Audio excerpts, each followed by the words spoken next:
గడిచిన కాలం అంతా ఏమంతా దేవుడు కాచి కాపాడారు. సో ఈ సమయం దయచేసిన దేవాది దేవుని నేను వేలాది వందనాలు తెలియజేసుకుంటున్నాను. అలాగే మా తల్లిదండ్రులు, ఆత్మీయ తల్లిదండ్రులు దేవుని పేరిట వందనాలు తెలియజేసుకుంటున్నాను. అలాగే కూడి వచ్చిన ప్రతి ఒక్కరికి కూడా దేవుని పేరిట వందనాలండి. ప్రతి ఒక్కరికి ప్రైజ్ ది లార్డ్ అండి. Praise the Lord. తన బైబిల్ తీసుకొని ఆయన ఒక మాట చెప్పారనమాట. అంటే ప్రతిసారి ఆయన బైబిల్ చదివే ముందు కానీ ఆయన బైబిల్ చదవడం స్టార్ట్ చేసే ముందు కానీ ఆయన ఈ ప్రార్థన చేసుకుంటారంట. ఏం ప్రార్థన అని అంటే, this is my Bible, I am what it says I am, I have what it says I have, I can do what it says I can do. అంటే తర్వాత అంటే ఇది నా Bible, I am what it says I am. Bible ఏవైతే చెప్తుందో నేను ఎలాంటి వాడిని అంటే అలాంటి వాడిని. I have what it says I have. నా దగ్గర ఏదైనా ఉంది అన్న బైబిల్ చెప్తుంది అంటే అది నా దగ్గర ఉన్నట్టే. I can do what it says I can do అంటే నాకు ఈ బైబిల్ ఏదైతే నేను చేయగలను, ఇది నీకు సాధ్యమని నాకు చెప్తుందో అది నేను చేయగలను. ఈరోజు today I'm going to listen to the word of God. అంటే దేవుని యొక్క వాక్యాన్ని నేను వినబోతున్నాను. My mind is alert. నా యొక్క మనస్సు ఎక్కడికి వెళ్ళకుండా ఇక్కడే ఉంది, అలర్ట్గా ఉంది. మై హార్ట్ ఈజ్ రిసెప్టివ్ అంటే నా హృదయం అనేది వినడానికి వేగిరి పడుతుంది. తర్వాత నేను I will not be the same అంటే ఒకసారి వాక్యం వినిన తర్వాత నేను మళ్ళీ ఆ పాత లానే ఉండను. నాలో చిన్న మార్పు అనేది రాబోతుంది.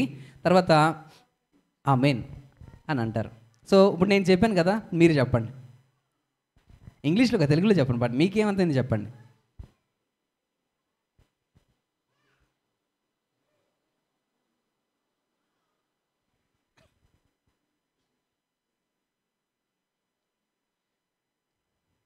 గుర్తుంది కదండి. This is my Bible. చెప్పండి, దిస్ ఈజ్ మై బైబిల్. ఎంతమంది దగ్గర బైబిల్ ఉంది? పైకి ఎత్తండి ఒకసారి. This is my Bible. ఇది నా పరిశుద్ధ గ్రంథము. ఈ పరిశుద్ధ గ్రంథము నాకు ఏదైతే నేర్పిస్తుందో అది నేను ఈరోజు నేర్చుకోబోతున్నాను. అది ఏంటండి? ఎలాంటి వాక్యము? ఎప్పటికి కూడా అంతరించిపోయిన వాక్యము. తర్వాత మాలిన్యము లేని వాక్యాన్ని నేను ఈరోజు పొందుకోబోతున్నాను అని ఎంతమంది నమ్ముతున్నారు? దేవునికి స్తోత్రం చెబుదాం. హల్లెలూయా, హల్లెలూయా, హల్లెలూయా. సో యూనివర్సల్ లాంగ్వేజ్ అనమాట. హల్లెలూయా అంటే ఎస్ అని అర్థం అనమాట కదా. ఓకే. సో ఎంతమంది ఈ యొక్క నూతన సంవత్సరం ప్రారంభించారు కదా? ఎంతమంది ప్రారంభించినప్పుడు తీసుకున్న నిర్ణయాల్ని ఇంకా పాటిస్తున్నారు? నూతన సంవత్సరంలో మనం తీసుకునే నిర్ణయాలు ఉంటాయి కదా, కొన్ని తీసుకుంటాం, కొన్ని మర్చిపోలేని నిర్ణయాలు తీసుకుంటాం, కొన్ని చెరిగిపోలేని నిర్ణయాలు తీసుకుంటాం కదా. అది ఎంతవరకు గుర్తున్నాయండి? చేస్తున్నారా? బైబిల్ వాక్యం చదువుదామని చాలామంది తీసుకొని ఉంటారు కదా, చదువుతున్నామా? ప్రార్థన చేద్దాం, నేను రోజుకి 2 సార్లు ప్రార్థన చేద్దామని తీసుకొని ఉంటారు కదా, చేస్తున్నామా? అది దేవునికి స్తోత్రం చేద్దాం. హల్లెలూయా.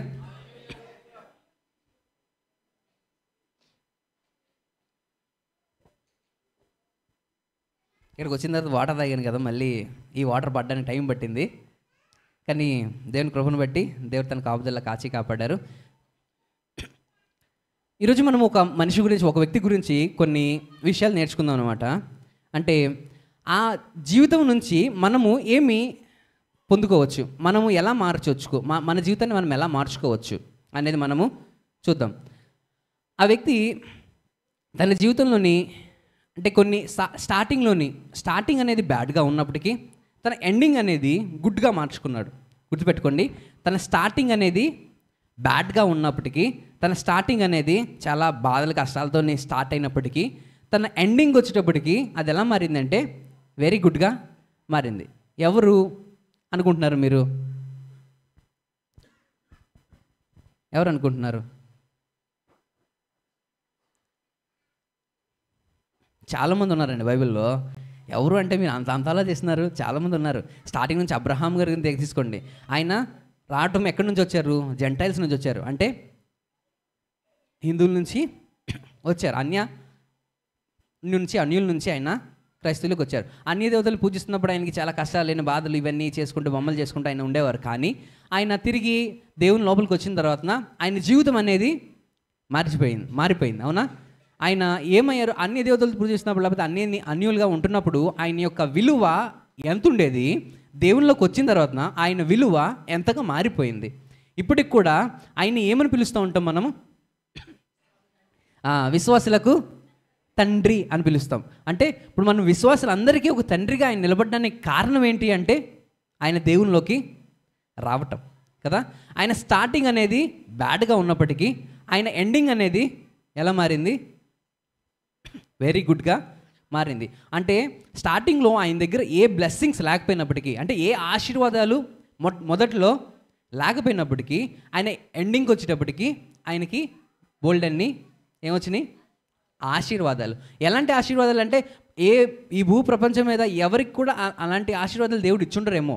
ఎలాగా? నేను ఈ ఇసుక తీసుకొని నువ్వు చేతిలో పట్టుకో, ఈ ఇసుక రేణువుల వల్లే ఏం చేస్తారన్నారు?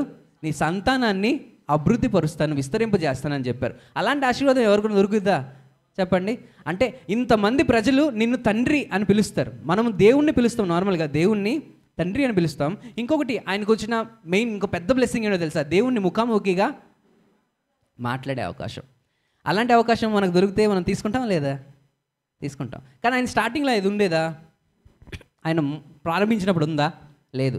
సో ప్రారంభించినప్పుడు అది లేకపోయినప్పటికీ ఎండింగ్కి వచ్చేటప్పటికి దేవునితో ఆయన ఒక జర్నీ అనేది స్టార్ట్ చేసిన తర్వాతన ఆ జర్నీలో ఒకటి ఆయన ఏం చేశాడు? నేర్చుకుంటూ ఆ ఆశీర్వాదాలను పొందుకుంటూ వచ్చారనమాట. సో మనము స్టార్టింగ్లో మనం ప్రార్థన చేస్తాం ఏంటి అంటే, ప్రభువా నేను కూడా అబ్రహాం గారిలాగా నీతోనే ఉంటాను, నీతోనే జీవితం అనుకుంటున్నాను. నేను ఇప్పుడు ప్రార్థన చేశాను కదా, అబ్రహాం గారికి ఎంతైతే నువ్వు ఆశీర్వాదాలు ఇచ్చావో ఈరోజు నాకు అన్నీ ఇచ్చేసాయి అని మనం చాలాసార్లు మన ప్రార్థనలన్నీ చాలా ప్రార్థనలు అలాగే ఉంటాయి అనమాట. మన ప్రార్థనలు ఏం చేస్తామంటే, నేను ఇప్పుడు అడిగాను కదా నాకు ఇప్పుడు ఇచ్చేసే, నేను ఇప్పుడు అడిగాను కదా నాకు ఇప్పుడు చేసేసే, నేను ఇప్పుడు అడిగాను కదా నాకు నువ్వు దయచేసేసే. కానీ అబ్రహాం గారి జీవితంలో మనం తీసుకుంటే ఆయన స్టార్టింగ్ నుంచి ఆయన వెంటనే ఏది పొందుకోలేదు. అని చూస్తే ఆయనలో మనం కనిపించేది ఏంటంటే, విశ్వాసులకు తండ్రి అని ఆయన్ని ఎందుకు చెప్పారు అంటే ఆయన యొక్క ఫెయిత్ అనేది అంత బలంగా ఉందని. అంటే ఆయన లేట్ అవుతున్నప్పటికీ, ఆయనకి ఎన్ని శ్రమలు వస్తున్నప్పటికీ, అంటే ఎంతమంది ఎన్ని మాటలు అంటున్నప్పటికీ, చాలా అంటే స్టార్టింగ్లోని వెంటనే ఆయనకి దేవుడు మాట ఇచ్చారు ఏంటి? నిన్ను యెహోవా కనుదృష్టి అక్కడ ఎవరి మీద పడిందంట? అబ్రహాం మీద పడింది. చదివారు కదా వాక్యం? అబ్రహాం మీద దేవుని కనుదృష్టి నరపుత్రుని మీద పడింది. ఎవరి మీద? అబ్రహాం గారి మీద పడింది. సో దేవుని కనుదృష్టి పడిన తర్వాతన వెంటనే ఆయనకి ఆశీర్వాదాలు అనేవి రాలేదు. ఎవరు కూడా వెంటనే ఇలాగ అనిన వెంటనే ఎవరికి కూడా ఆశీర్వాదాలు అనేవి వచ్చేవి. కానీ ఆ జర్నీ ఏదైతే ఉందో, ఆ యొక్క ప్రయాణం ఏదైతే ఉందో ప్రతి ఒక్కరికి కూడా అది ఇంపార్టెంట్. ఆ ప్రయాణం అనేది ప్రతి ఒక్కరికి ఇంపార్టెంట్. అక్కడ మనము ఈ అబ్రహాం గారి జీవితం నుంచి మనం ఈ జర్నీ కానీ చూస్తే, ఆయన స్టార్టింగ్ నుంచి ఎండింగ్కి ఆయన జర్నీలో ఎన్ని కూడబెట్టుకున్నారంటే, ధనము కాదు, బలము కాదు, ఆయన కూడబెట్టుకుని దేవుని యొక్క ఆశీర్వాదాలు. ఆయన ఏం కూడబెట్టుకున్నారండి? దేవుని యొక్క ఆశీర్వాదాలు. ఈ ఆశీర్వాదాలు ఆయన ఏం చేశారంటే ఆయన కుమారునికి ఇచ్చారు. అవునా? సో ఈ యొక్క జీవితం ఏదైతే జర్నీ ఉందో ప్రతి ఒక్కరి లైఫ్లో కూడా ఈ ప్రయాణం అనేది చాలా ఇంపార్టెంట్. ఏంటండి? మనం ట్యాబ్లెట్ వేసుకున్న వెంటనే జ్వరం తగ్గిపోవాలి, ట్యాబ్లెట్ వేసుకున్న వెంటనే లోపల ఉన్న జబ్బు ఏదేదో పోవాలి, లేకపోతే ట్యాబ్లెట్ వేసుకున్న వెంటనే అది పని చేసేయాలి కదా. మనకి ఈ జనరేషన్ అంతా ఎలాగైపోయిందంటే ఇన్స్టాంట్ జనరేషన్.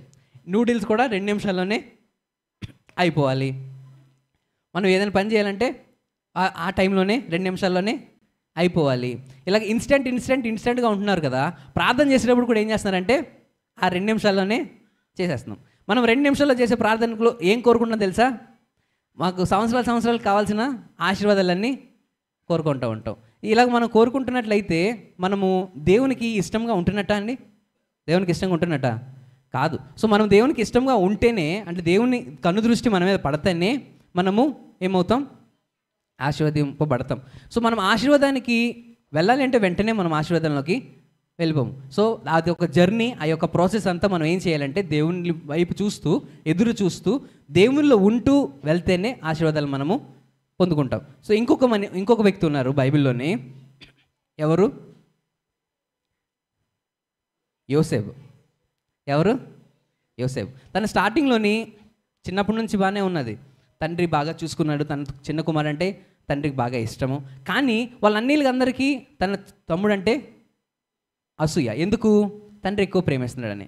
తండ్రి ఎక్కువ ప్రేమిస్తాడు. సో ఆయన చిన్నప్పటి నుంచి ఏం లేదు, తను బాధలోనే, అంటే వాళ్ళు వీళ్ళు పొడవడము, వాళ్ళు వీళ్ళు అన్నము ఇది అన్నము, తర్వాత ఆయన కళలు బాగానే వస్తున్నాయి. కానీ దేవుని యొక్క కనుదృష్టి ఆయన మీద ఉంది. కానీ ఆయనకి వెంటనే వచ్చేసినాయా ఆశీర్వాదాలు? లేవు. అది వెంటనే స్టార్ట్ అవ్వలేదు ఎవరికి. అక్కడ ఏమైంది? వెంటనే ఆయన ఎక్కడ పడ్డాడు? గోతులో పడ్డాడు. ఎక్కడికి వెళ్ళాల్సి, సింహాసనం ఎక్కాల్సిన వ్యక్తి ఫస్ట్ ఎక్కడ పడ్డాడు? గోతులో పడ్డాడు. అంటే ఇక్కడ మనం చూస్తే ఇక్కడ ఆయన జీవితంలో నుంచి గోతులో పడిన తర్వాత ఎవరికి అమ్మేసిన తర్వాతన, అక్కడ నుంచి ఆయన వేరే ఇంటికి వెళ్ళిన తర్వాతన, అక్కడ నుంచి చెరసాలకి వెళ్ళిన తర్వాతన, ఆ చెరసాల నుంచి అక్కడ మళ్ళీ అక్కడ చెరసాల నుంచి అక్కడ పానీయులు ఇచ్చే ఒక ఆయనతో మాట్లాడుకుంటూ అక్కడ ఫ్రెండ్షిప్ చేసి అక్కడ నుంచి మళ్ళీ ఎక్కడికి వెళ్ళారు? మళ్ళీ రాజు దగ్గరికి వెళ్ళి రాజు దగ్గర కూడా ఆయన మెప్పు పొందుకోవడానికి అక్కడ రకాల స్వభావం చెప్తే అక్కడ దేవుడి కృపను బట్టి అక్కడ ఆయనకి ఇంకొక అధికారం వచ్చింది. సో ఇదంతా జర్నీ ఉంది కదా, ఇది ఒక్క రోజులో జరగల. ఆయన చెరసాల్లో ఎన్ని రోజులు ఉన్నాడో తెలియదు. ఆయన గోతులోని ఆ రైట్ అంతా చీకటిలోని అక్కడ ఉన్న తర్వాత అక్కడ నుంచి మళ్ళీ అమ్మివేసినప్పుడు ఒక స్లేవ్ తీసుకెళ్ళిపోయి, అంటే ఒక బానిసని తీసుకెళ్ళిపోయి అమ్మేస్తున్నప్పుడు ఏం చేస్తారండి? చక్కగా మంచి బట్టలు వేసుకొని మంచిగా ఇలాగా కారులో తీసుకొని అమ్ముతారా?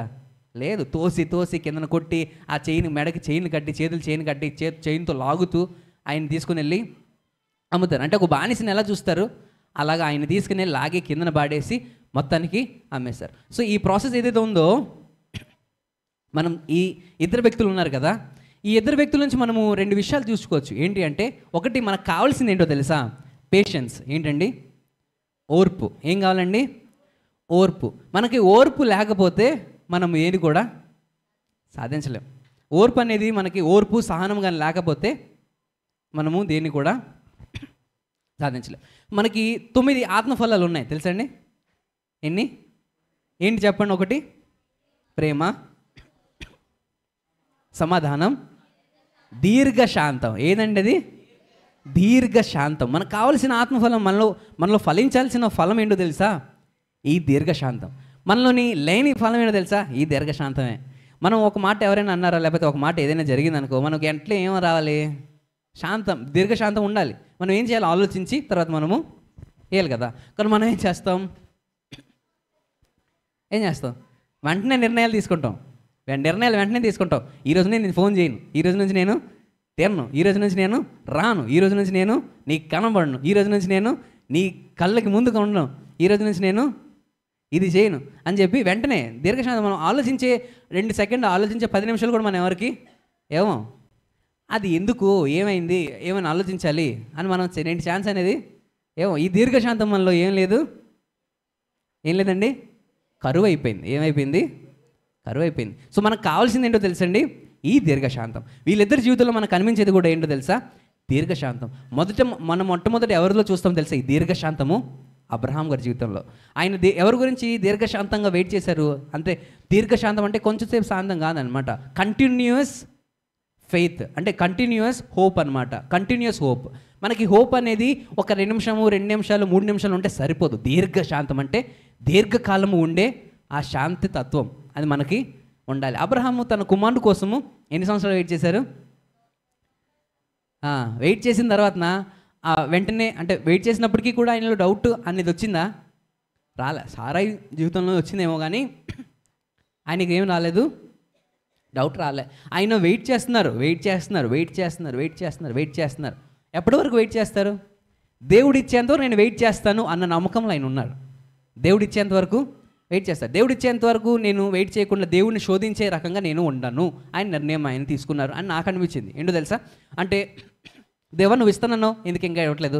3 రోజులు అయిపోయింది, ఇంకా ఇవ్వట్లేదు. 4 రోజులు అయిపోయింది, ఇంకా నువ్వు ఇవ్వట్లేదు. 5 రోజులు అయిపోయింది, నువ్వు నాకు ఇంకా ఇవ్వట్లేదు. కానీ ఈ మొట్టమొదటిది ఏం చెప్పానండి? వాళ్ళలో ఏం కనిపించింది మనకి? దీర్ఘశాంతం కనిపించింది. రెండోది మనం చూస్తే, దేవుడు ఒకటి ఇచ్చే ముందు మనల్ని ఏం చేస్తాడంటే కిందకి తోస్తాడు. ఎందుకో తెలుసా? మనం ఒకటి పొందుకునే ముందు మనకు దాని విలువ తెలియాలి కనుక. ఒకటి మనం పొందుకునే ముందు దాని విలువ మనకి తెలియాలి. విలువ లేకుండా ఒక ఫోన్ మనకి ఇచ్చారనుకో, ఏం చేస్తాం? వాడి కిందనేసి ముక్కలు చేసి అది ఏదో అయింది మళ్ళీ ఇంకోటి వస్తుంది కదా అని చేస్తాం.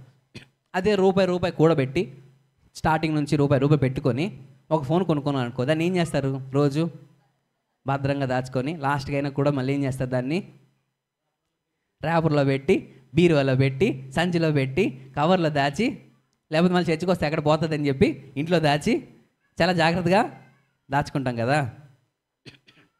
సో మనము ముందు పొందుకోవాలంటే మనం ఏం చేయాలంటే ముందు కిందకి దిగాలి. ఏం చేయాలండి?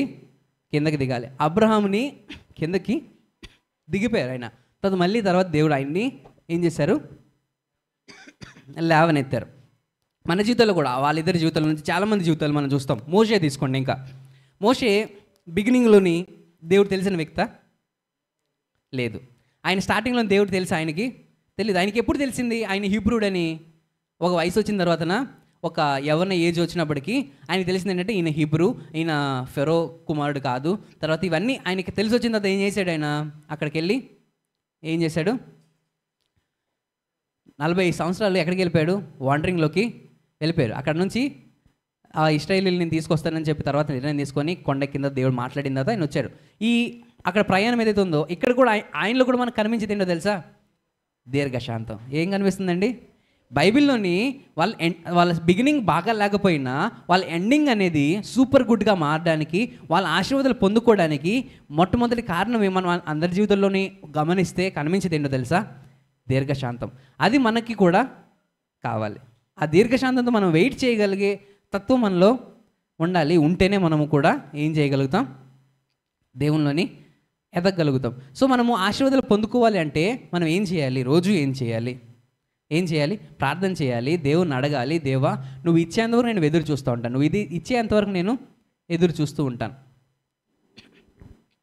ఇంకొక వ్యక్తిని మీకు చూపిస్తాను. ఆయనకి దీర్ఘశాంతం తక్కువ అయిపోవడం వల్ల ఆయన నష్టపోయాడు. ఎవరు?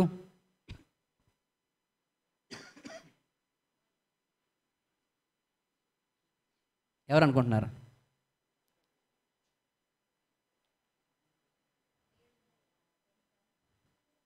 ఫాస్ట్గా చెప్పండి, పర్లేదు. సౌల్ మహారాజు. ఇంకా ఇంకొకరు ఉన్నారు.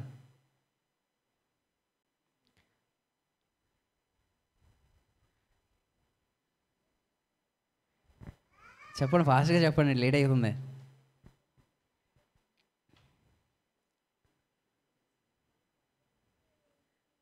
లేడీస్లో కూడా ఉన్నారనమాట. లూత్ భార్య ఉన్నది. తర్వాత స్టార్టింగ్ నుంచి రండి, మధ్యలో కదా, స్టార్టింగ్ నుంచి రండి, పర్లేదు. లేదు భార్య. తర్వాత లోతు కూడా. మెయిన్గా ఎవరండి? లోతు.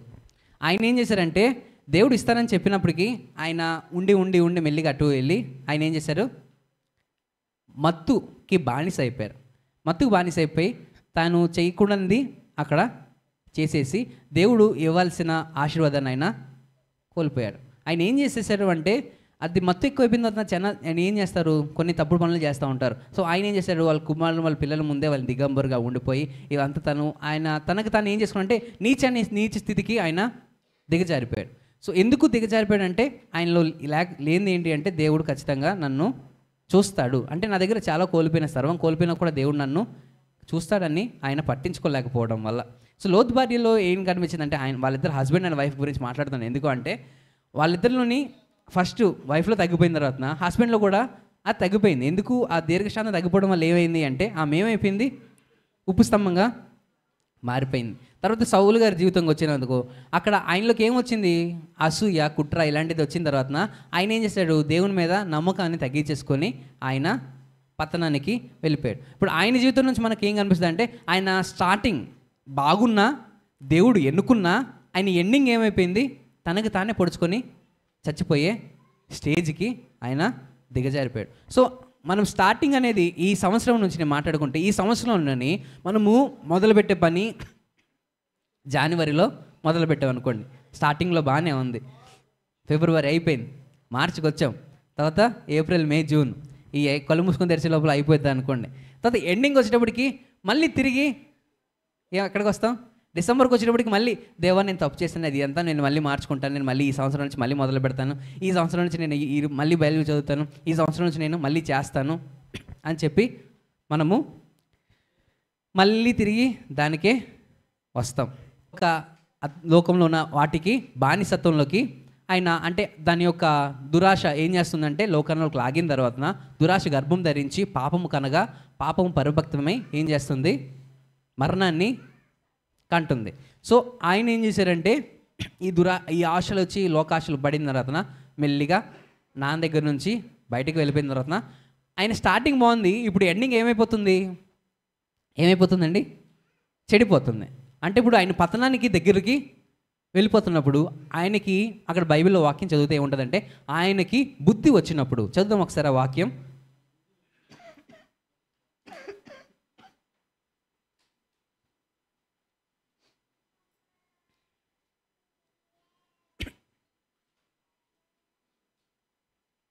చదవండి, తీసిన వారు ఒకసారి చదవండి. తండ్రి దగ్గరికి వెళ్ళే ముందు 6వ వచనం. తర్వాత రాగా చేరెను, అతడు పంపెను,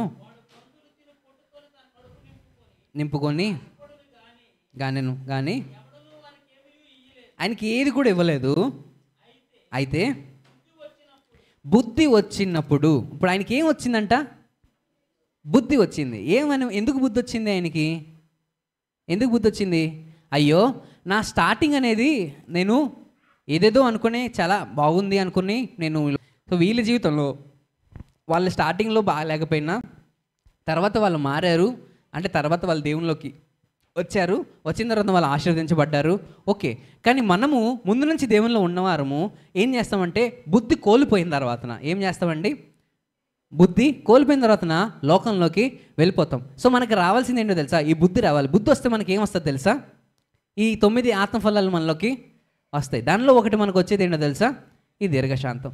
ఇది మనకి బుద్ధి వచ్చిన తర్వాత ఇవన్నీ కూడా మనలో ఫలించాలి. తండ్రి దగ్గరికి మనం వెళ్ళిన తర్వాత మనం ఏం చేయాలి, ఫలించే చెట్టుగా ఉండాలి. అంటే అక్కడ ఐఎమ్ ద ట్రూ వైన్ అని చెప్తుంటారు కదా యేసయ్య. ఏం చెప్తున్నారు, నేను ద్రాక్షవల్లిని, మీరు నా ఏంటి తీగలు. సో ఈ తీగలు ఎప్పుడైతే దేవునికి అంటి ఉంటారో అప్పుడే ఏం చేస్తాయంట, అవి ఫలించి అభివృద్ధి పొందుతాయి.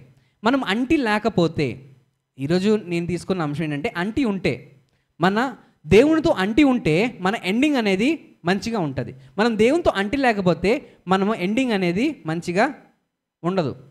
మన యొక్క అంతం అనేది మంచిగా ఉండాలి అంటే మన యొక్క చివరి దినం, అంటే ఏదైతే మన చివరి దినం వస్తుందో, మనకి ఇప్పుడు ఇంటర్నెట్లో చూస్తున్నా, అక్కడక్కడ చూస్తున్నా, అక్కడ ఏం చేస్తున్నారంటే ఈ కిందన భూగర్భం నుంచి వాటర్లో నుంచి అంట కొన్ని పాము, అంటే కొన్ని ఫిషెస్ అన్నమాట, చేపలు, అది భూగర్భంలో ఎక్కడో ఉంటాయి చాలా కిందకి. ఆ కిందన ఉన్నవి ఇప్పుడు పైకి తేలుతున్నాయంట, పైకి వస్తున్నాయి. ఎందుకు వస్తున్నాయంటే కిందన ఏదో భూకంపం కానీ లేకపోతే కిందన ఏదో స్టార్ట్ అయ్యింది, అవి కిందన ఉండలేక పైకి వచ్చేస్తున్నాయని చాలామంది చెప్తున్నారు. అంటే ఎండ అనేది ఎప్పుడు వస్తుంది మనకి తెలియదు, కానీ వాళ్ళు చెప్తున్నారు అంటే ఎండ ఇంకా దగ్గరలో ఉంది, అంతం అనేది దగ్గరలో ఉంది అని చెప్తున్నారు. సో అంతమంది దగ్గరలో ఉందని మనం చెప్తున్నప్పటికీ కూడా మనకేం రావాలి, బుద్ధి రావాలి. ఏం రావాలండి, బుద్ధి రావాలి. మనకు బుద్ధి రావట్లేదు అనుకో, ఏముంది వస్తుంది అంటారు అలా అలాగే చెప్తారు, నేను ఈయన ఏం చేస్తానులే అని చెప్పి వదిలేసాం అనుకో, ఏం చేస్తాం, ఆ టైం వచ్చినప్పుడు, ఆ సమయం వచ్చినప్పుడు మనము కూడా ఏం పోతాం, మన ఎండింగ్ అనేది మంచిగా ఉండదేమో. సో మనం గుర్తుపెట్టుకోవాల్సింది ఏంటి అంటే మన జీవితంలోని మనం ప్రారంభము బాగున్నా మన ఎండింగ్ అనేది ఇంపార్టెంట్. మన ఎండింగ్ అనేది అవసరం. మనము ప్రారంభంలో నేను చాలా భక్తిపరునండి, ప్రారంభంలో నేను దేవునిలో బాగా ఎదిగేవాడినండి, ఇప్పుడు నేను ఎదగలేకపోతున్నానండి అంటే మనం ఏం చేయట్లేదు అంటే దేవునిలో అంటి లేము. ఏం లేవండి, అంటి లేము. ఇప్పుడు అబ్రహాము తర్వాత యోసేపు అభివృద్ధి పొందడానికి, అంటే స్టార్టింగ్లోని ఆ యొక్క మంచి దినాలు లేకపోయినప్పటికీ, ఆయన గోతులో పడిపోయినప్పటికీ, ఆయన చెరసాల్లో ఉన్నప్పటికీ, తర్వాత ఆయన ఎక్కడికో బానిసగా తీసుకెళ్ళిపోతున్నప్పటికీ కూడా ఆయన ఎవరిని విడిచిపెట్టలేదో తెలుసా, దేవుణ్ణి విడిచిపెట్టలేదు. ఏం చేయలేదు, దేవుని విడిచిపెట్టలేదు. ఆయన దేవుని విడిచిపెట్టకుండా అంటి ఉండడం వల్ల ఏమైంది? ఆయన ఆశీర్వాదాలని పొందుకున్నారు. ఒకసారి అక్కడ వాక్యం చదివితే యోహాను సువార్త 4వ అధ్యాయం 15వ అధ్యాయం 5వ వచనం చూద్దాం ఒకసారి.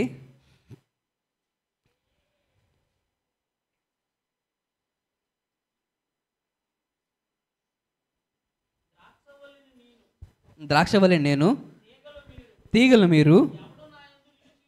ఎవడు నా యందు నిలిచి ఉండునో, నేను ఎవని యందు నిలిచి ఉందునో వాడు బహుగా ఫలించును. ఏం చేస్తారండి ఇప్పుడు? దేవునితో అంటిపెట్టుకుని ఉన్నాడు. ఈరోజు మనం అంటిపెట్టుకునే స్వభావం, అనుభవం మనలో ఉందా? మనం దేవునితో అంటిపెట్టుకుని ఉంటున్నామా? దేవునితో అంటిపెట్టుకుని ఉంటున్నామా? అది మనం ఒకసారి చూసుకోవాలన్నమాట. దేవా, నేను అంటిపెట్టుకుందాం ఉన్నా అనుకుంటున్నాను, కానీ నా వర్క్ నాకు ఎక్కువ వచ్చేస్తుంది, లేకపోతే నేను చేసే పనులు నన్ను ప్రెషర్ చేసేస్తున్నాయి, లేకపోతే నాకు ఈ లోక ఆశలు కానీ లోక తలంపులు నన్ను ఏం చేసేస్తున్నాయి?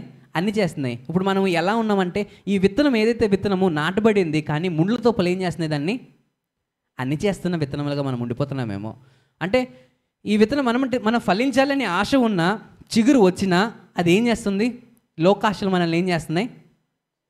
అన్ని చేస్తున్నాయి. అంటే ఈ లోకాశలు మనం అన్ని చేస్తుంటే మనం ఏమైపోతున్నాం? మనలో ఉన్న దీర్ఘశాంతం కానీ, లేకపోతే మనలో ఉన్న ప్రేమ కానీ, మనలో ఉన్న ఏ స్వభావం కానీ, లేకపోతే మనలో ఉన్న ఫలించాల్సిన ఇవి ఏమేం చేస్తున్నాయంటే మెల్లిగా పోతున్నాయి. సో మనం అది అలా ఉండకుండా ఉండాలి అంటే మనం ఏం చేయాలండి? దేవునితో అంటిపెట్టుకొని ఉండాలి. సో మనం బహుగా ఫలించాలి, బహుగా ఆశీర్వదించబడాలి అని ఎంతమందికి ఉంది చెప్పండి? నాకైతే ఉంది. అంటే దేవా, నేను కూడా బహుగా ఫలించి అంటే చాలామందికి నేను ఆశీర్వాదకరంగా ఉండాలి అని ఎంతమందికి ఉంది? దేవుని స్తుతి చేద్దాం. హల్లెలూయా.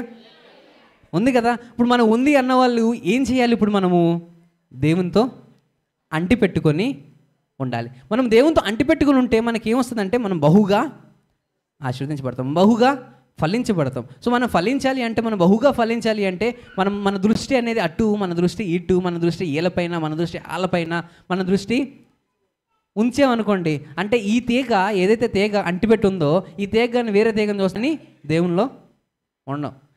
అలా ఉంటే ఫలిస్తుందా? చూడండి, అంటే చాలామంది ఇక్కడ విత్తనాలు వేసి చెట్లు చేసే వాళ్ళు ఉంటారు కదా. అక్కడ చెట్టు వేసిన తర్వాత ఇప్పుడు చెట్టుకి ఒక కొమ్మ ఉంది, కొమ్మను మనం ఇరిపేసి దానికి పెట్టాం. ఇప్పుడు అది ఫలిస్తుందా? స్టార్టింగ్లో బాగానే కనబడుతుంది, ఇంకొంచెం రోజులు బాగానే కనబడుతుంది, ఇంకొన్ని రోజులు అయింది అది ఏమవుతుంది? మెల్లిమెల్లిగా దానిలో జీవం అనేది పోతూ ఉంటుంది.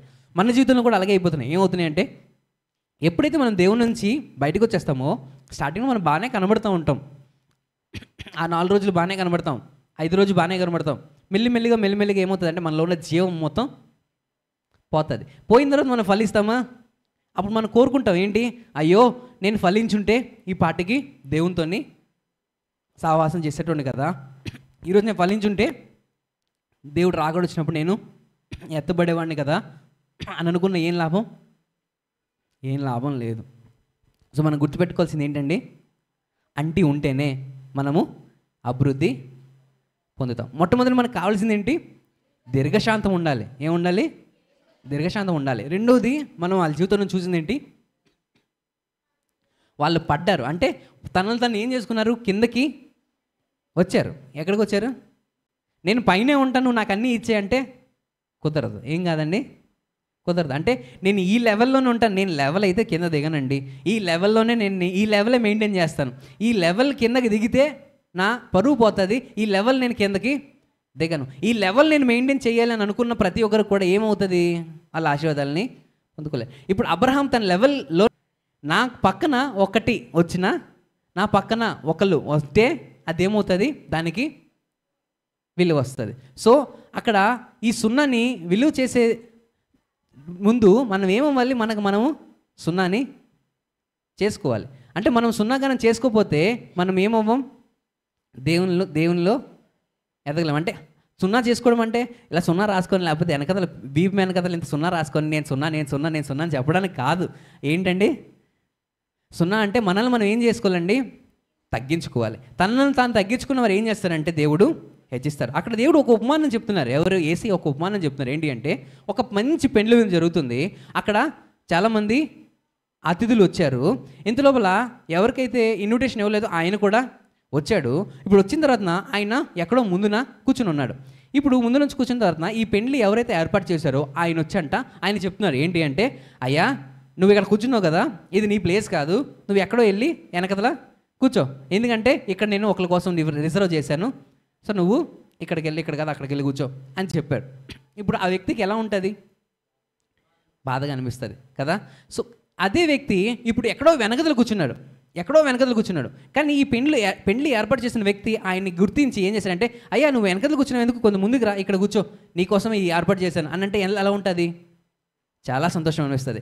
అలానే మన జీవితంలో కూడా మనం ఎప్పుడైతే తగ్గించుకొని ఎక్కడో వెనకదలు వెళ్తామో, తగ్గించుకొని మనం కిందకి దిగుతామో, దేవుడు ఏం చేస్తారు? మనల్ని హెచ్చించి అక్కడ దాని కింద మాట ఉంటుంది అంటే తనకు తాను ఎవరైతే తగ్గించుకుంటారో ఆయన ఏం చేస్తారు? దేవుడు హెచ్చిస్తారు. సో మనకు కావాల్సిన మూడో క్వాలిటీ ఏంటి అండి? ఇప్పుడు రెండు కావాలి.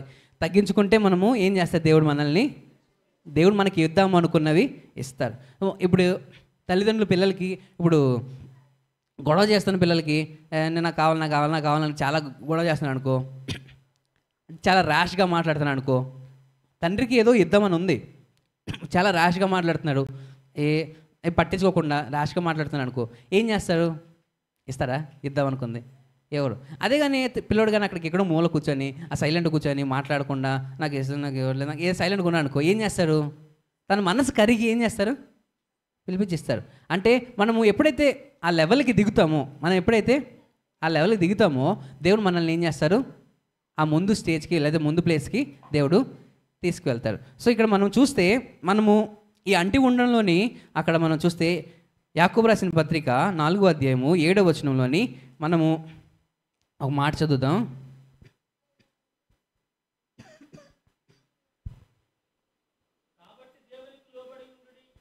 కాబట్టి దేవునికి లోబడి ఉండుడి, అపవాదిని ఎదురించుడి, అప్పుడు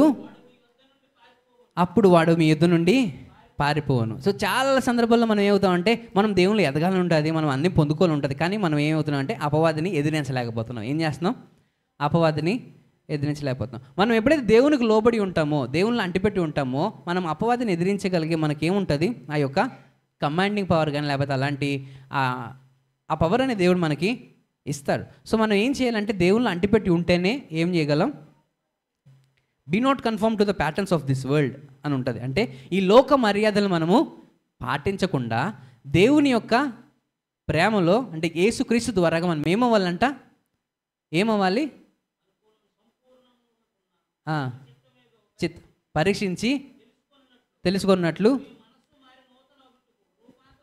రూపాంతరము పొందాలి. ఈ రూపాంతరం ఎప్పుడు అవుతుంది తెలుసా? బుద్ధి వచ్చినప్పుడు. ఎప్పుడు అవుతుందండి? బుద్ధి వచ్చినప్పుడు. అప్పుడు ఆయనలోని చిన్న కుమారుడుకి రూపాంతరం ఎప్పుడైందో తెలుసా? బుద్ధి వచ్చినప్పుడు. ఆ బుద్ధి ఎప్పుడు వచ్చింది? పందులు పుట్టు తినాల్సిన టైం వచ్చినప్పుడు. అంటే ఇంకా తన లైఫ్ అనేది వేస్ట్ అని తెలుస్తున్నప్పుడు అప్పుడు వచ్చింది ఏంటండి? బుద్ధి. ఆ బుద్ధి వస్తేనే మనము రూపాంతరము పొందగలుగుతాం. సో ఇప్పుడు మనము దేవుణ్ణి ఎప్పుడైతే యేసుక్రీస్తు ద్వారా మనం రూపాంతరం పొందితేనే మనం ఈ లోక మర్యాదల్ని అనుసరించకుండా ఉండగలుగుతాం. అవునా? మీకు ఒక చిన్న ఎగ్జాంపుల్ చూపిద్దామని నేను ఒకటి తీసుకొచ్చాను.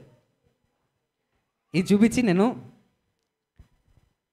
నా యొక్క సర్మన్ని సమరైజ్ చేస్తాను అనమాట. ఇక్కడ మీకు ఏం కనబడుతుందండి? ఏం కనబడుతుంది? ఒక గ్లౌజ్ ఉంది, అవునా? ఈ గ్లౌజ్ యొక్క విలువ ఎంత? 250, 300 ఉంటుంది. ఒక 350, ఒక 500 పెట్టి కొనుక్కున్నాం అనుకోండి. ఇది కనబడుతుంది ఇంతే, కానీ దీని విలువ 500 పెట్టి కొన్నాం.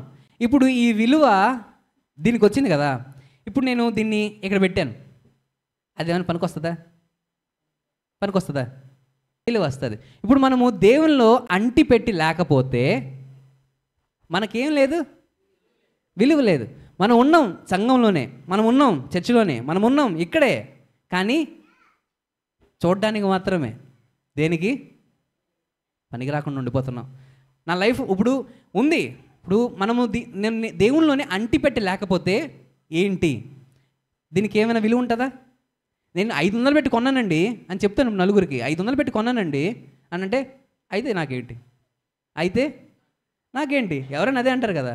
నువ్వు 500 పెట్టుకోను, 1000 రూపాయలు పెట్టుకోను, 2000 పెట్టుకోను, దాన్ని ఎలా వాడాలో నాకు తెలియపోతే ఇంక దీని విలువేంటి? లేదు కదా. ఇప్పుడు మన జీవితం కూడా ఎవరెవరి దగ్గర పెట్టినా, ఎవరెవరు ముందు పెట్టినా వాళ్ళు దీన్ని ఎలా వాడాలో తెలియకపోయినప్పుడు దీని విలువ వేస్ట్. మన జీవితం కూడా వేస్ట్. అలాంటిదే మన జీవితంలోని ఎవరు ఉంటే దీనికి విలువ వస్తుంది? దేవుడు ఉంటేనే. మనం ఎప్పుడు దేవుడు ఉంటాడు? మనం దేవుని లోబడి ఉంటేనే కదా.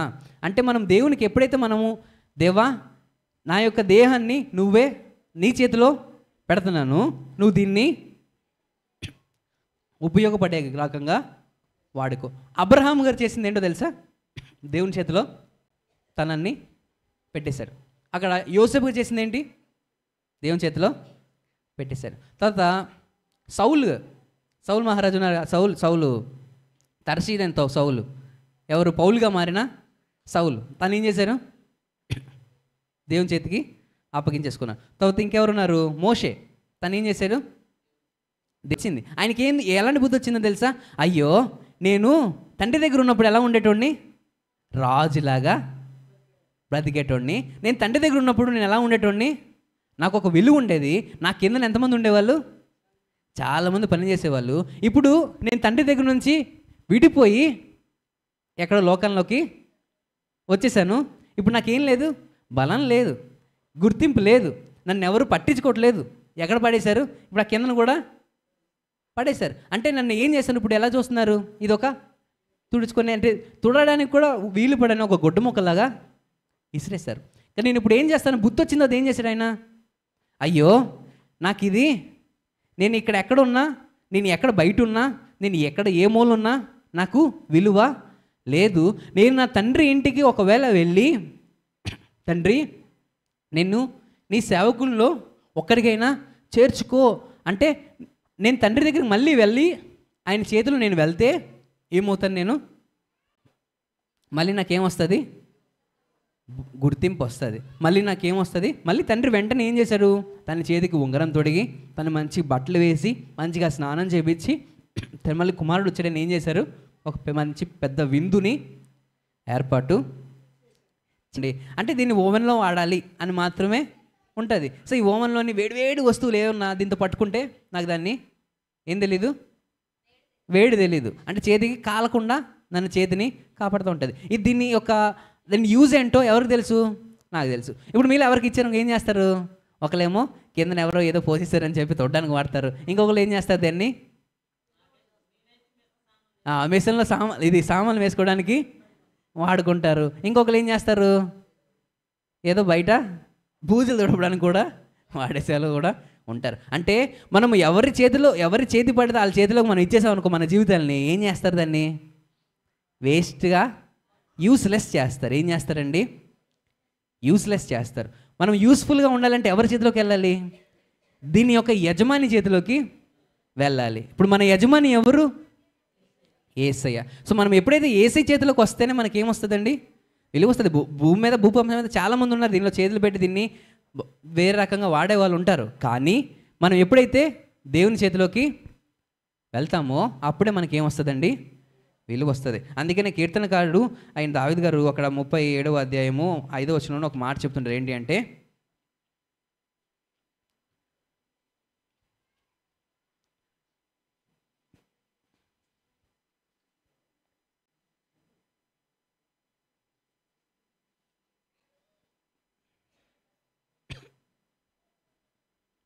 మూడు 4 చదవండి ఒకసారి.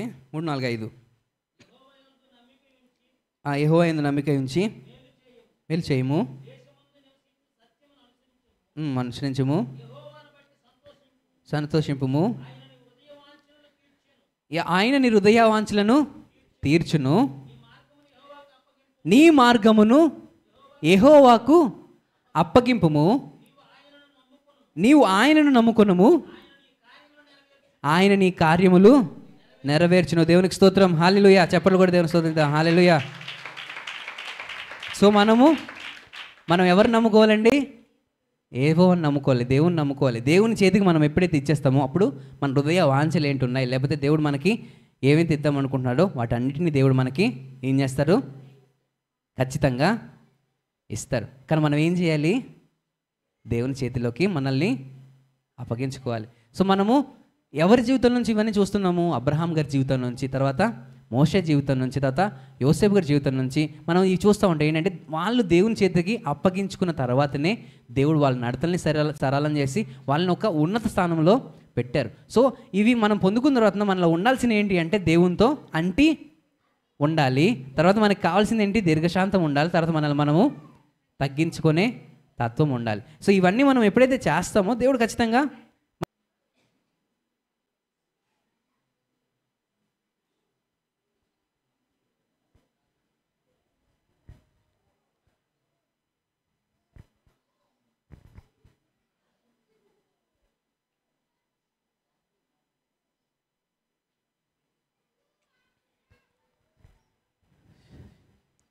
ఇదిగో దేవా నా జీవితం ఆపాదమస్తకం నీకంకితం శరణం నీ చరణం శరణం నీ చరణం శరణం నీ చరణం శరణం నీ చరణం ఇదిగో దేవా నా జీవితం. దేవా నా జీవితం నీ చేతికి అప్పగించుకుంటున్నాను ప్రభువా. అంటే నేను నీతో ఉన్నప్పుడే నాకు విలువ ఉంటుంది ప్రభువా అని మనం గుర్తిస్తేనే.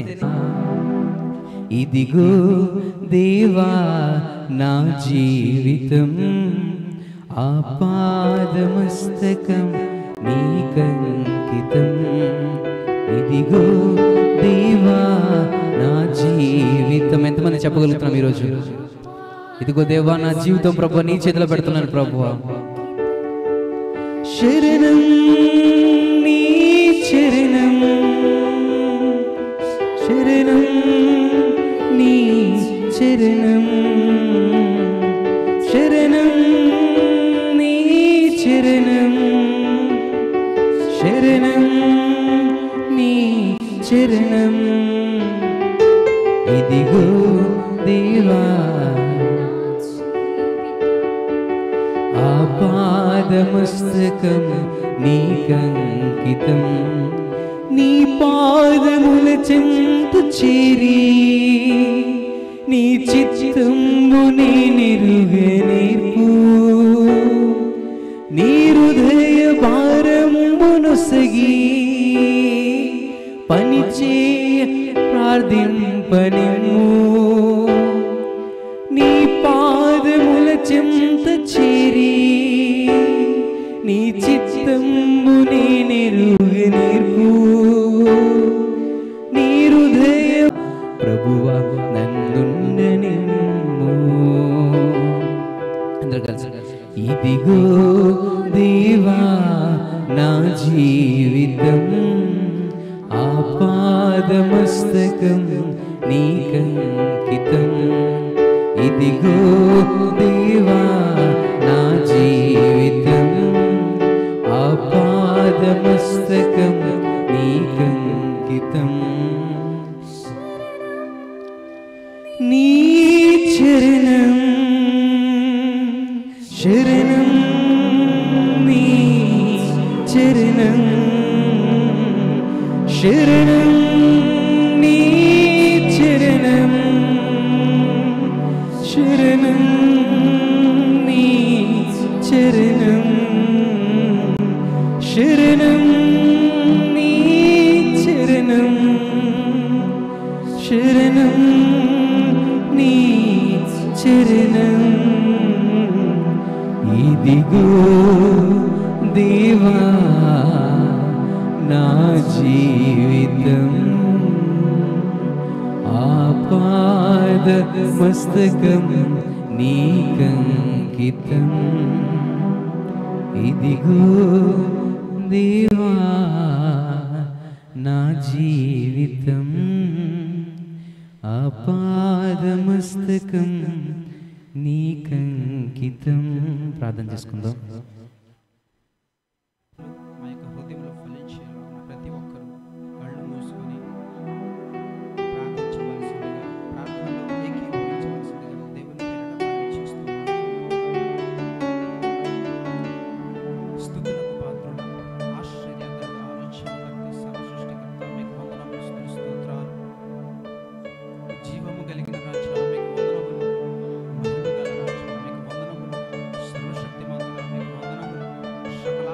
ఆశీర్వాదములకు కారణభూతులమైన మా తండ్రి మీకే వందనములు స్తుతులు తండ్రి. గడిచినటువంటి దినముల నుండి ఇప్పటి వరకు నాయన ఆ యొక్క రోజువారీ దినచర్యములయందు మీరే తోడుగా ఉండి నడిపించి కాచి కాపాడి మీ కృపలో భద్రపరిచి నడిపించిన విధానాన్ని బట్టి మీకు వందనములయ్యా.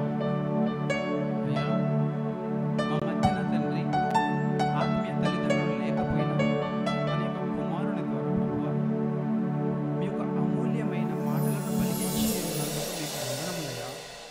అవును తండ్రి, మీ వాక్యము ప్రభువా విలువైనది, మీ వాక్యము తండ్రి అమోఘమైనది, మీ వాక్యము ప్రభువా అమూల్యమైనది తండ్రి. ఆ వాక్యాన్ని ఎవరైతే నేర్చుకుంటారో, ఆ వాక్యాన్ని ఎవరైతే తెలుసుకుంటారో వారి యొక్క జీవితాలు బాగుపడతాయి, వారి యొక్క జీవితాలు వెలిగింపబడతాయి తండ్రి.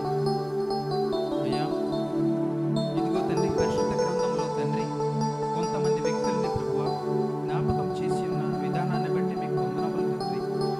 అయ్యా మీ యొక్క పరిశుద్ధ గ్రంథంలో తండ్రి ఇదిగోనైనా కొంతమంది ప్రవక్తలు కానీ యాజకులు కానీ ప్రభువా వారి యొక్క స్టార్టింగ్ పాయింట్ ప్రారంభ దశలో ప్రభువా వారి యొక్క జీవితంలో తండ్రి ఎంత భయంకరమైన జీవితాలు ఉన్నప్పటికీ, ఆశీర్వాదములు లేనప్పటికీ ప్రభువా ఎప్పుడైతే మీ పిలుపును అందుకొని మీ యొక్క వాక్యానుసారంగా ప్రభువా వారి యొక్క జీవితాలను మీ చేతిలో పెట్టగా తండ్రి మీకు అంటకట్టినైనా జీవించినప్పుడు ప్రభువా వారి యొక్క అంతిమ దశ ఇదిగోనైనా ముగింపు దశలో ప్రభువా ఎన్నో ఆశీర్వాదములు చూడగలిగారు ప్రభువా.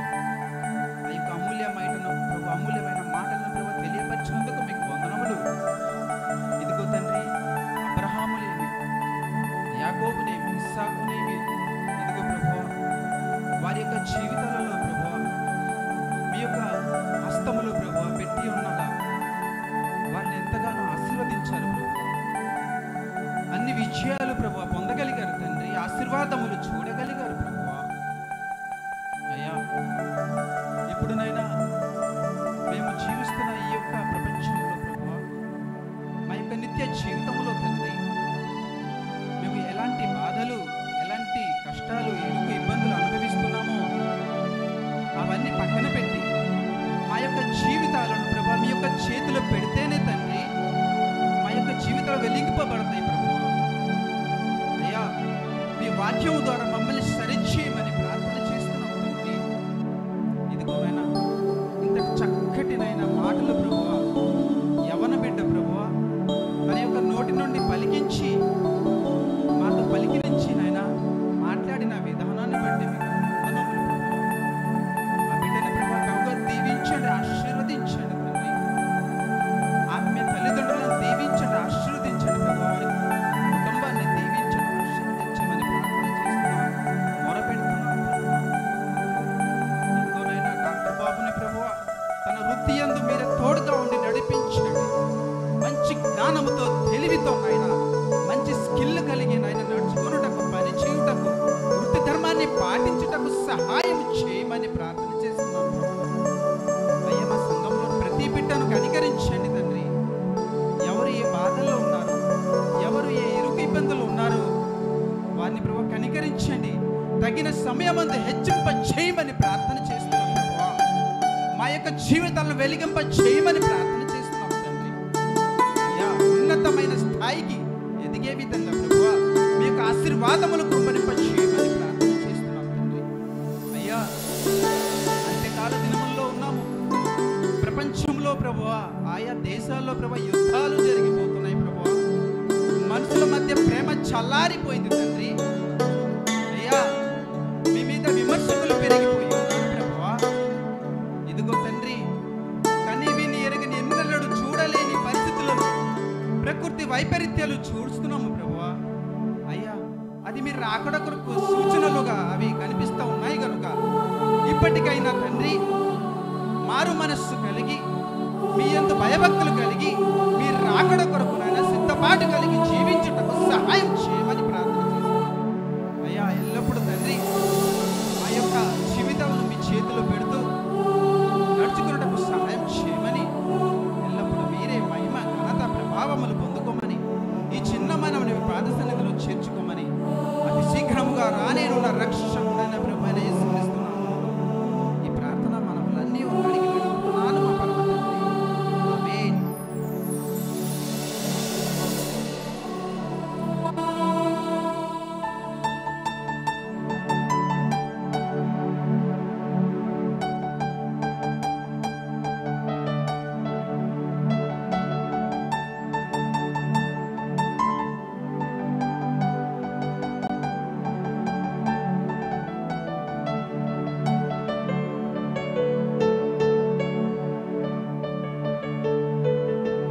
దేవుని స్తోత్రం. హల్లెలూయా, హల్లెలూయా.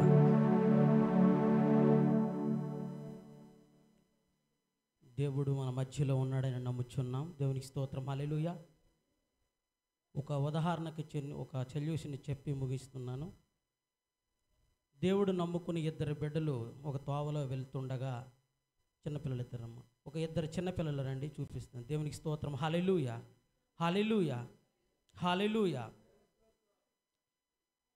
దేవుని మాటలు విని దేవునికి లోబడి ఆయనకి అంటుకట్టుకొని ఉంటే దేవుడు ఏ విధంగా మనల్ని ఫలిస్తాడో, ఉదాహరణకి దేవుడు పక్షపాతి కాదు. దేవునికి స్తోత్రం. హల్లెలూయా.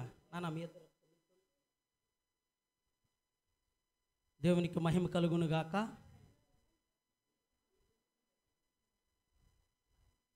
దేవుడు మాటలు వినడానికి ఆసక్తి కలిగిన ఒక ఇద్దరు దేవుడిని నమ్ముకొని ఒక అరణ్యంలో వెళ్తుండగా, వీళ్ళు ఆ సమయంలో అక్కడ ఏమైనా తినటానికి ఉంటాయో ఉండవని కొన్ని రొట్టెలు, దేవునికి స్తోత్రం. హల్లెలూయా, హల్లెలూయా. పెద్దవాడు ఒక 5 రొట్టెలు పట్టుకున్నాడు. దేవునికి స్తోత్రం. హల్లెలూయా. చిన్నవాడు 3 రొట్టెలు పట్టుకున్నాడు. పట్టుకుని నడుచుకుంటూ పోతున్నారు. దేవుడిలో విశ్వాసంగా భయభక్తులుగా ఉన్నవారు, దేవుడిలో ఫలించేవారు, దేవుని మాటకు లోబడేవారు, దేవుని విషయంలో ఏ విషయంలో కూడా వెనకబడని వారు ఇద్దరు విశ్వాసులు నడుచుకుంటూ వెళ్తుండగా, మధ్యలో సమయం ముగించిపోతుంది అయినప్పుడు కూడా విసిగిపోకుండా ఒక దేవుని వాక్యం కొరకు, వేరే దేవుని మాటల ఆసక్తి కొరకు వెళ్తుండగా త్రోవలో ఒక బాటసారి ఎదురుగా వస్తున్నాడు. దేవునికి స్తోత్రం. ఆల్రెడీగా మీరు వినే ఉంటారు. ఆ బాటసారి వీళ్ళు అప్పటికి నడిచి అలసిపోయారు. అలసిపోయిన సమయంలో ఒక దగ్గర కూర్చొని, అరే మన ఇద్దరం ఆకలేస్తుంది కదా, ఈ రొట్టెలు తిందామని వాళ్ళు కూర్చున్నారు. అంతలో వీళ్ళు రొట్టెలు తీయకముందే ఎదురుగా ఒక బాటసారి నడుచుకుంటూ వస్తున్నాడు. ఆయన అంటాడు, అయ్యో వీళ్ళకాడ ఏమున్నాయో ఆయనకి తెలియదు కానీ నాకు చాలా ఆకలేస్తుంది, నాకు చాలా ఆకలేస్తుందని బాటసారి వీళ్ళ దగ్గరికి వచ్చి చెప్తున్నారు. అప్పుడు వీళ్ళిద్దరూ, అరే ఆకలేస్తుందట, వీడికాడ ఏమున్నాయో వీడికి తెలియదు, వీడికాడ ఏమున్నాయో వాడికి తెలియదు, తెలియకుండా వాళ్ళు తెచ్చుకున్నారు తినటానికి. అయితే సరే బాటసారి ఆకలేస్తుందట, నువ్వేమైనా తెచ్చావని అంటే, నేను ఒక 3 రొట్టెలు తీసుకొచ్చానని చెప్పాడు. ఆయన ఏమన్నాడంటే, నేను ఒక 5 రొట్టెలు తీసుకొచ్చానని చెప్పాడు. మొత్తం ఎన్ని రొట్టెలు అండి? 8 రొట్టెలు. ఈయన ఒక బాటసారి, ఈయన 3వ వాడు. అయితే 8 రొట్టెలు మన ముగ్గురము సమానంగా పంచుకోవాలి. దేవునికి స్తోత్రం. హల్లెలూయా, హల్లెలూయా. ఈ 8 రొట్టెల్ని మనం సమానంగా పంచుకోవాలి. ఎలా పంచుకుంటాం అని ముగ్గురు ఆలోచిస్తున్నారు. ఎవరికి ఎక్కువ తినకూడదు, ఎవరు తక్కువ తినకూడదు.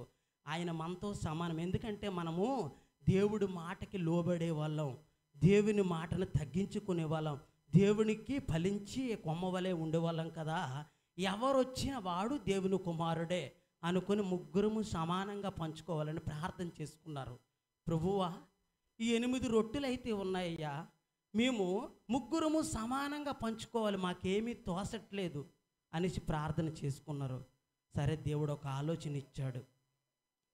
ప్రతి రొట్టెని సమానంగా 3 ముక్కలు చేయమని దేవుడు ఆలోచన ఇచ్చాడు.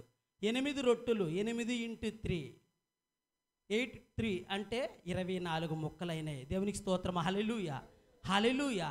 ఎన్నైనాయి? 24 ముక్కలైనాయి.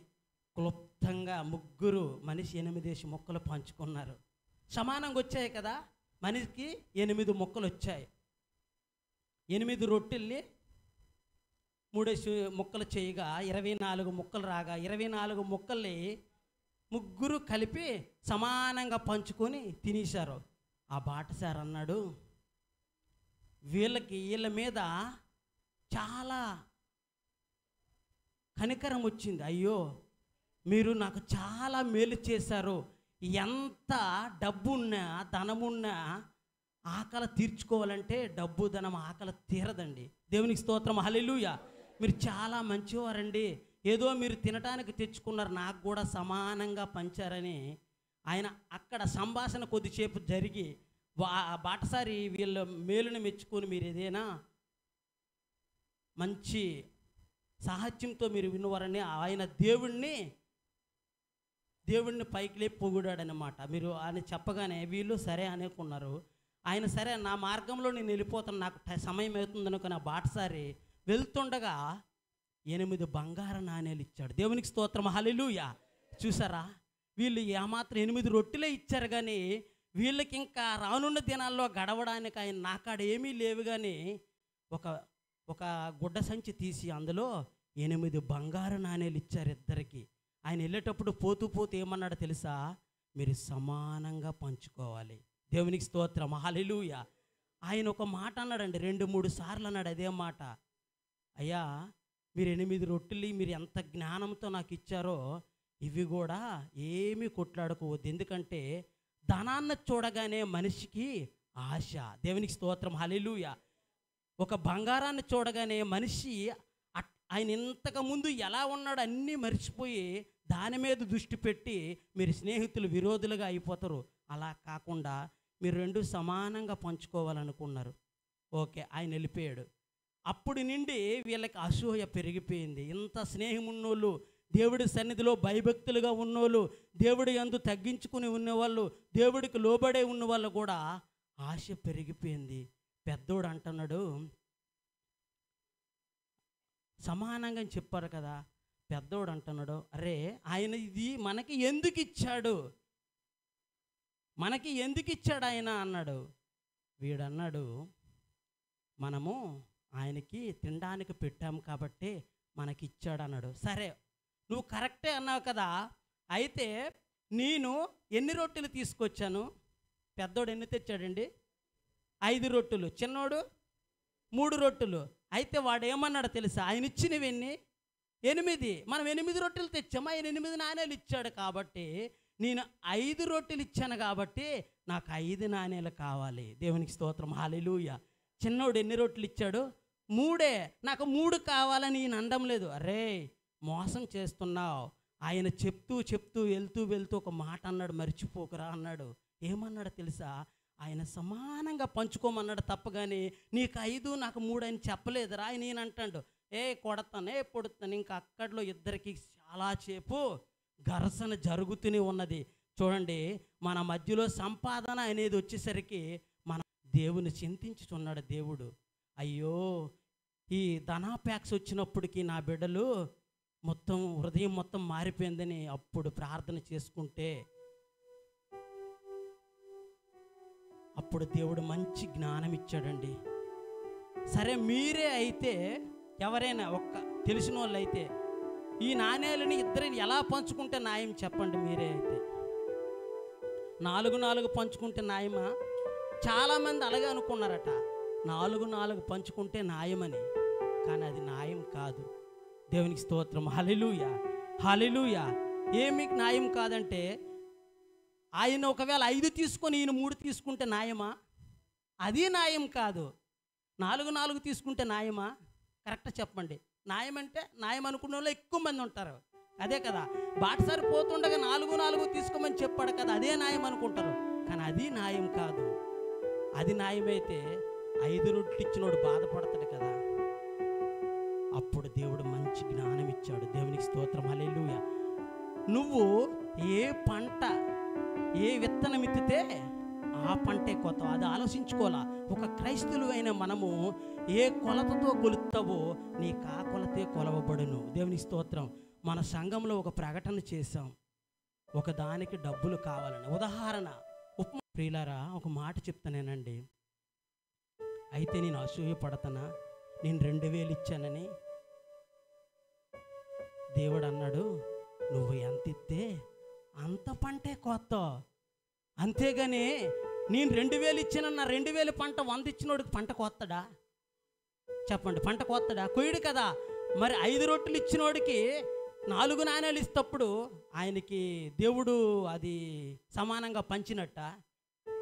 దేవుని విషయంలో చూసుకోండి, బయట కాదు, 4 పంచుకోమన్నాడు. బాటసారి చాలా తెలివిగా చెప్పాడు, సమానంగా పంచుకోమన్నాడు.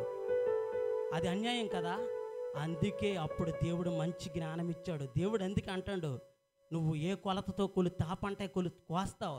నేను పిడిగిడి బియ్యం తెచ్చానని నాకు 5 కేజీలు బియ్యం తెచ్చిన వాళ్ళు అంత ఆశీర్వాదం నాకు రాదు. నువ్వెంత ఇస్తే అంత పంటే కోస్తావు. అప్పుడు దేవుడు మంచి ఆలోచన ఇచ్చాడు. ఏం ఆలోచన ఇచ్చాడో తెలుసా? దేవునికి స్తోత్రం, హల్లెలూయా. ఈయన 3 నాణేలు ఇచ్చాడు, ఈయన 5 నాణేలు ఇచ్చాడు. దేవుడు మధ్యలో పెట్టారు. పెద్దలు ఎవ్వరూ న్యాయం తీర్చలేకపోయారు, ఎవ్వరు తీర్చలేకపోయారు. మన ప్రభువైన యేసు పక్షపాతి కాదు. దేవునికి స్తోత్రం. వెక్కిరింపబడడు, మోసపోకుడని దేవుడు వాక్యం చెలవిచ్చాడు. ఈ నువ్వు బాధపడక, మీ ప్రార్థన దేవుడు అంగీకరిస్తాడనేసి ఆ 8 నాణేలు తీసుకొని వచ్చి ఈ పెద్దవాడికి 7 నాణేలు ఇచ్చాడు దేవుడు. దేవునికి స్తోత్రం, హల్లెలూయా, హల్లెలూయా. 7 నాణేలు ఇచ్చాడు, ఈయనకి 1 నాణ్యం ఇచ్చాడు. ఈయన చాలా కృంగిపోతున్నాడు. ప్రభువా, నీ వాక్యం ద్వారా సెలవిచ్చావు, నువ్వు పక్షపాతి కాదన్నావు, మరి అన్యాయమయ్యా, నాకు 1 నాణ్యం ఇచ్చావనేసి అంటుండగా అప్పుడు ఉదాహరణకు దేవుడు చెప్పాడు, క్లారిటీగానండి. 24 ముక్కలు ఉన్నాయి కదా, 24 ముక్కల్లో ఈయన ఎన్ని ముక్కలు తిన్నాడు? మీకు అర్థమయ్యే రీతికి చెప్తాను. ఈయన ఎన్ని ముక్కలు తిన్నాడు? 8 ముక్కలు తిన్నాడా? ఈయన ఎన్ని ముక్కలు తిన్నాడు? ఆయన 8 ముక్కలు. అయితే దేవుడు కరెక్ట్గా చేశాడు. ఎలా చేశాడంటే, ఈయనకి 7 నాణ్యాలు ఇచ్చాడు, ఈయనకి 1 నాణ్యం ఇచ్చాడు. ఎలాగ తెలుసా? ఈయన రొట్టెలు ఎన్ని రొట్టెలు? 5 రొట్టెలు కదా. ఎన్ని ముక్కలు చేశారు? 8 రొట్టె. ఈయన 5 రొట్టెల్ని 15 ముక్కలు చేశాడు దేవుడు, అవును కదా. 15 ముక్కల్లో ఈయన ఎన్ని ముక్కలు తిన్నాడు? 15 ముక్కలకి 8 తిన్నుంటాయి. 7 ముక్కలను 7 నాణ్యాలు పట్టుకొని వెళ్ళిపో. ఈయన ఎన్ని రొట్టెలు తెచ్చాడు? 3 రొట్టెలు. 3 ఇంటూ 3 ఎన్ని అయినాయి? 9. ఈయన ఎన్ని ముక్కలు తిన్నాడు? 8 ముక్కలు. ఎంత ఉంది? బాటసారికి ఈయన ఎన్ని ఇచ్చాడు? బాటసారికి ఎన్ని ముక్కలు ఇచ్చాడు? 1 ముక్క ఇచ్చాడు. ఈయన 8 తిన్నాడు. ఈయన రొట్టెలు 3 అండి. 3 ఇంటూ 3 9 ముక్కల్లో బాటసారికి ఈయన ఎన్ని ఇచ్చాడు? 1 ముక్క ఇచ్చాడు. ఈయన ఎన్ని ఇచ్చాడు? 15 ముక్కలకి ఈయన 8 బాటసారికి 7 ముక్కలు ఇచ్చాడు. ఆయన ఎన్ని నాణ్యాలు ఇచ్చాడు? 8 నాణ్యాలు. ఈయన 1 ముక్క ఇచ్చాడు కాబట్టి ఈయనకు 1 నాణ్యం ఇచ్చాడు. ఈయన 7 ముక్కలు ఇచ్చాడు కాబట్టి దేవుడు ఈయనకి 7 నాణ్యాలు ఇచ్చాడు. దేవునికి స్తోత్రం, హల్లెలూయా, హల్లెలూయా, హల్లెలూయా. అది మన దేవుడు చేసిన మేలులు. ఈరోజు నువ్వు దొంగగా వచ్చి దేవుడు చూడనేసి దేవుడికి మోసం చేయొద్దు. నువ్వు ఏ పంట ఎత్తితే ఆ పంటే కోస్తావు. దేవుడు ఈయన బాటసారికి 1 ముక్క ఇచ్చాడు. ఈయన 8 ముక్కలు తిన్నాడు, 1 నాణ్యం ఇచ్చాడు. ఆయన 15 ముక్కలకి ఆయన 8 7 ముక్కలు బాటసారికి ఇచ్చాడు. ఆ 7 నాణ్యాలు దేవుడు ఆయనకి ఇచ్చాడు. దేవునికి మహిమ కలుగును గాక. చిన్న మాటలు దేవుడు మన మిక్కిలో దీవించి ఆశీర్వదించును గాక. ఆమేన్. కానుకలకు సమయం. అందరూ లేచి శావార్థమై కానుకలు సమర్పించుకుందాం. హల్లెలూయా, హల్లెలూయా.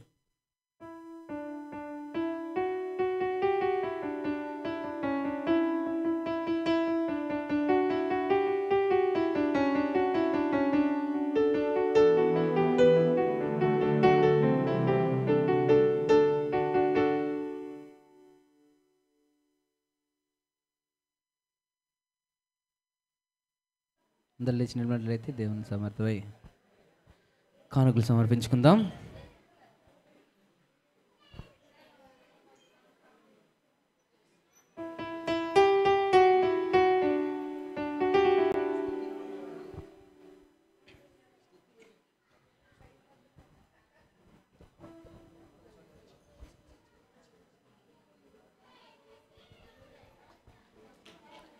దేవునికి మహిమ కలుగును గాక.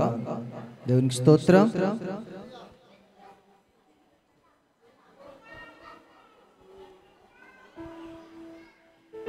దేవునికి స్తోత్రం. హల్లెలూయా, హల్లెలూయా. అందరూ సంతోషంగా ఉన్నారా? నా వైపు చూడాలి. అందరూ సంతోషంగా ఉండాలా? మీరు సంతోషంగా ఉన్నారు లేదు నాకైతే తెలియదు, కానీ నాకైతే చాలా చాలా సంతోషంగా ఉంది. ఎందుకంటే అయ్యగారు అమ్మగారు లేరని చిన్న బాధపడ్డాను, కానీ మన ప్రవీణ్ మోసెస్ అలాగే బ్రదర్ రూబెన్ వాళ్ళిద్దరూ చూడని వెంటనే అయ్యగారు అమ్మగారు నా గుర్తుకొచ్చాయి. దేవునికి స్తోత్రం. ఇంకా రాబోయే దినంలో, ఇంకా రాబోయే రోజుల్లో ఇంకా ఆ రూబేను అలాగే ప్రవీణ్ మోసెస్ అలా చెప్తుంటే నా ఎంట్రికలు ఇలాగ లెగిసిపోతుంది అన్నమాట. దేవుడంటే అంత విశ్వాసం, దేవుడంటే ఒక బలం, అంత అదృష్టం తృష్ణ కలిగి ఉన్నారు. అలా చెప్తుంటే ఒక 5,000 10,000 మందికి మంచి బోధకుడుగా సువార్తగా స్టేజ్ మీద ఉండి బోధించినట్లుగా ఉంది. ఈరోజు దేవుడు దీవించి ఆస్వాదించును గాక. స్తుతి పాట పాడి దేవుని ఒక అర్పణ మనము సమర్పించుకుందాం.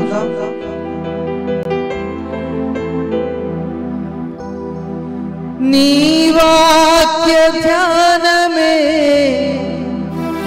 నా త్రోవకు వెలుగై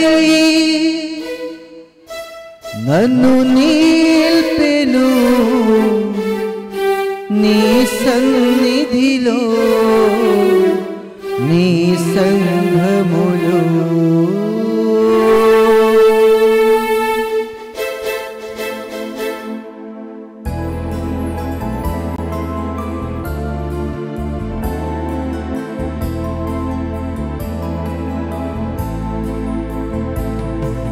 స్తుతి పాత్రుడా స్తోత్రార్హుడా స్తుతులందుకో పూజార్హుడా. స్తుతి పాత్రుడా స్తోత్రార్హుడా స్తుతులందుకో పూజార్హుడా. ఆకాశమందు నీవు తప్ప నాకెవరున్నారు నా ప్రభు. ఆకాశమందు నీవు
ఆకాశమందు నీవు తప్ప నాకెవరున్నారు నా ప్రభు. ఆకాశమందు నీవు తప్ప నాకెవరున్నారు నా ప్రభు. స్తుతి పాత్రుడా స్తోత్రార్హుడా స్తుతులందుకో పూజారుడా. స్తుతి పాత్రుడా స్తోత్రార్హుడా స్తుతులందుకో పూజారుడా.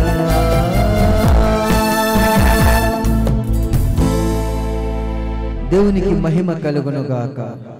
హల్లెలూయా. తండ్రి ఇదిగో నాయనా, నా తండ్రి నువ్వు ఇచ్చిన కుమారుని బట్టి వందనాలు ప్రభా. ఇదిగో నా ప్రభేను మోసేసిను అలాగే గ్లోరీని కూడా ప్రభా.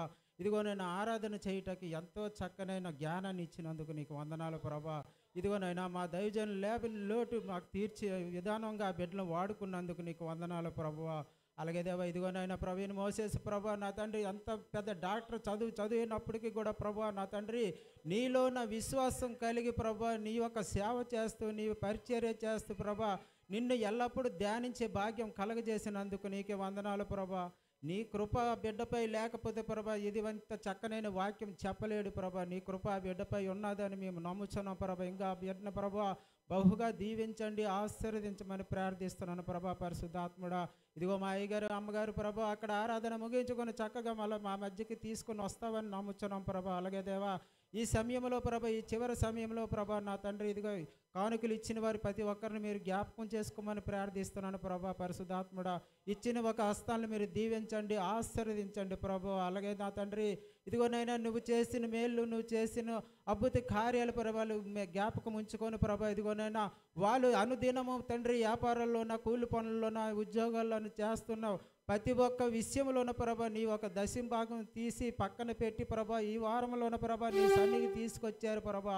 ఈ దినం ప్రభా ఎవరెవరైతే ఏ కవర్లపై ఏ అవసరాల కోసం రాసి ఉన్నారు ప్రభా ప్రతి ఒక్క అవసరాన్ని ఈ వారంలో జరిపిస్తామని నమ్ముచున్నాం ప్రభా. ప్రతి ఒక్కరి పట్ల మీరు చేస్తారని నమ్ముచున్నాం ప్రభా. ఇదిగోనైనా నీ నలుపుడిని అయోధ్యకుడిని ప్రభా ఏ అర్హత లేని నన్ను ప్రభా ఈ విధంగా నిలబెట్టి నన్ను ప్రార్థన చేయటకు నీ కృప దయచేసినందుకు నీకు వందనాలు చెల్లిస్తూ ఈ చిన్న ప్రార్థన నీ పాసాన్ని చేర్చుకోమని ప్రభు అయిన యేసు నామములో అడుగుతున్నాము మా పరమ తండ్రి. ఆమేన్. ప్రార్థనలో